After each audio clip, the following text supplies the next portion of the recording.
Hei, salut toată lumea, eu sunt Ale și astăzi vreau să fac o promovare lui Stefan Place, mă rog, e român.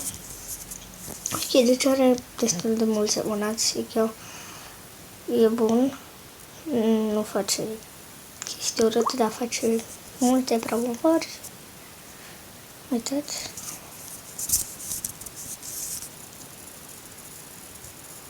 Abonați, pentru că știu că se poate.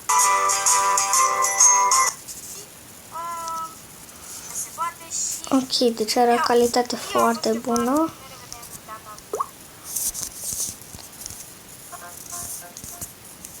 Și da, are o calitate foarte bună. Și eu vă zice să vă abonați, eu deja m-am abonat. Ok, deci am fost Ale și ne vedem data viitoare la un nou videoclip. Pa, pa!